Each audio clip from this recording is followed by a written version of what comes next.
after the crash, this turned this tragic story into something even... Welcome to Slash Forward, the channel where we provide summarization and commentary for all your favorite popular and obscure horror movies. In this video, we're going to jump to 2003 for the first sequel to Final Destination. Final Destination 2. Released 3 years after the original, it takes place 6 months after the events that transpired in Paris, and 1 year after the Flight 180 disaster. Bigger budget, broader scope, but is it a better movie than the original? Let's take a look and decide. Stranger. The survivors who managed to get off the plane before it crashed died.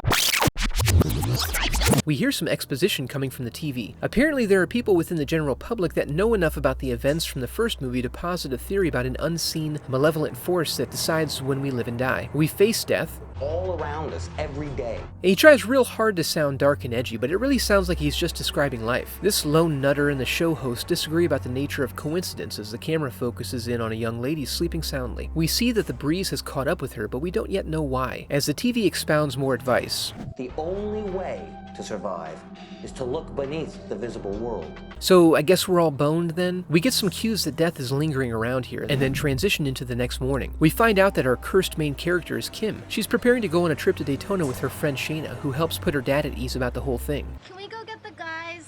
I'm getting horny. Hey, good for you.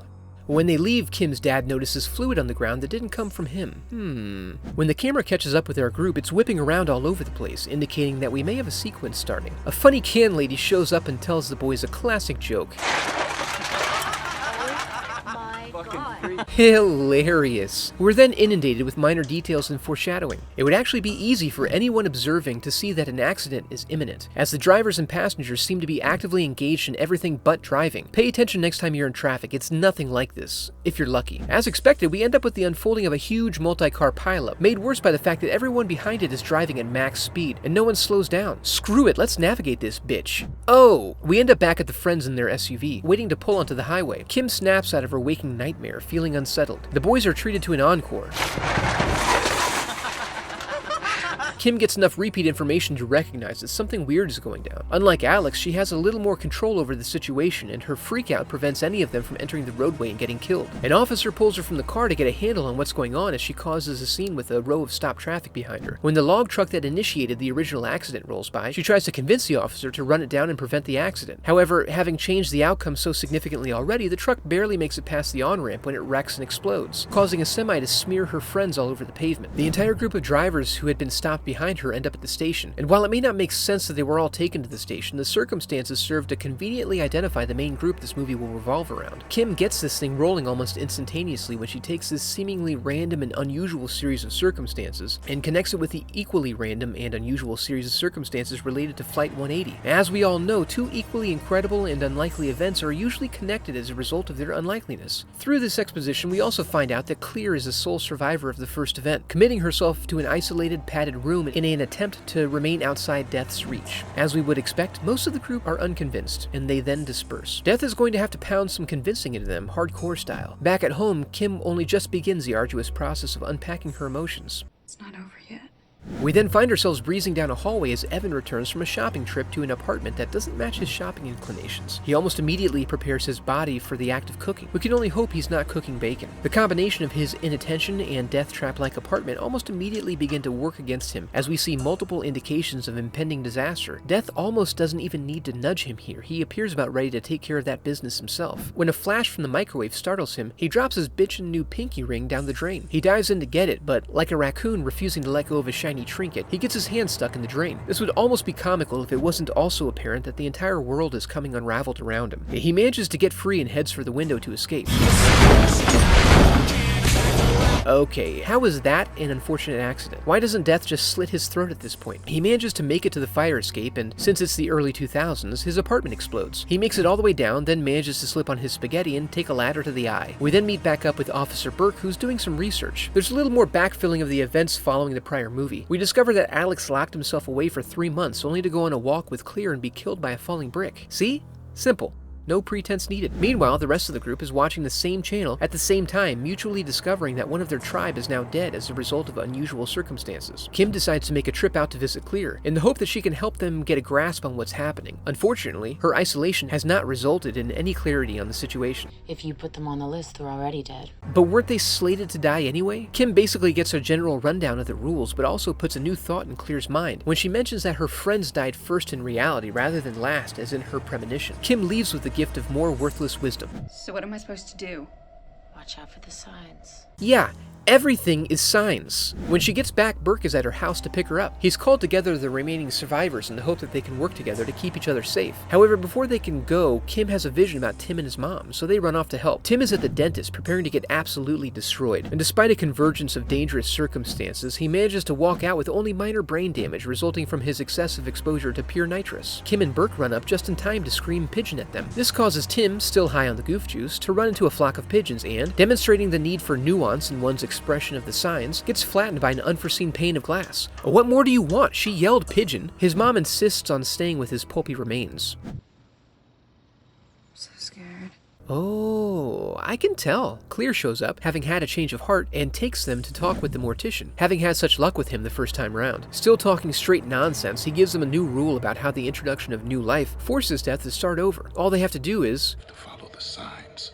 She is! The details come together with a bit more clarity when Kim has a vision, and then chokes on it. Burke then remembers a pregnant lady at the scene who never showed up at the police station. But how will they ever find her? Hey, I'm a cop, remember?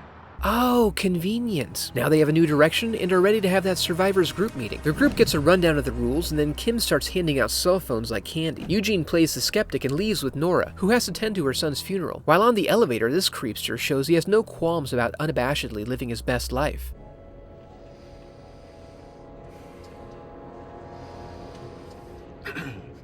Gross. When Nora attempts to step off, the elevator malfunctions, resulting in Nora's regret that she didn't walk in a more upright manner. Posture. So where do you stand now, Eugene? Eugene, like Carter, demonstrates that they're all Death's bitches as he manages to rip off 6 duds in a row. Death is OCD about sequence order. Don't try to mess up what he's got going. Because really, that was sort of a gimme. While this happens, we find out that Burke's APB has managed to snag Isabella, the pregnant motorist, who's now safe in protective custody. When I get out of here, I am going to sue him.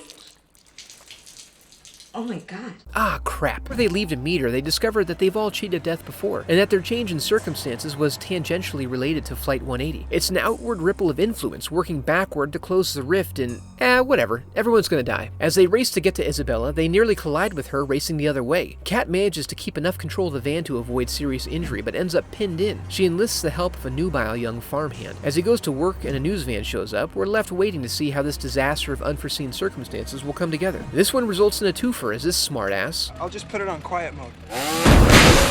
goes and ventilates Kat's forehead, causing her to drop her Virginia Slim into the dry grasses mixed with fuel, resulting in an explosion that causes this unlikely accident. We then cut to Isabella, selling the hell out of that classic cinema labor. Down the hall is Eugene, recovering from some sort of asthma or panic attack. I guess the order or reverse order is now satisfied, because Death, previously refusing to let Eugene shoot himself, is now closing doors and pulling equipment carts around. That's not very sporting. Kim and Burke catch up with the doctor, and Burke mansplains to her the proper way to manage a breech birth. But the doctor's in the hallway, not the labor room, silly. With the inept doctor out of the mix, the nurse is able to fix the breech and successfully deliver the baby, apparently having cut the umbilical cord in utero. Placenta soup for everyone. It's time for a celebration. And now everything is back in order as a new life has reset Death's cycle. But then Kim has a new premonition indicating Isabella was never supposed to die in the first place. Damn you untimely premonitions. With the sequence back on, Clear runs to save Eugene just in time to get herself blowed up. The resulting injuries to Kim's hands bring her vision into sharp resolution. She understands now that the vision was showing her what she must do, and this being a hospital adjacent lake, she proceeds to do it. She steals an ambulance and takes a long drive off a short pier. Burke belly flops his way after her, but it's too late. She drifts off peacefully into oblivion, and then is brought violently back to the realm of the living as she is resuscitated. Death, frequently shown to be loose with the rules, apparently accepts this technicality and resets the order. We close on Kim and Burke enjoying a summer cookout resulting naturally from the family's generations-old tradition of befriending the acquaintances of anyone who happens to die horrifically in their amber fields of grain.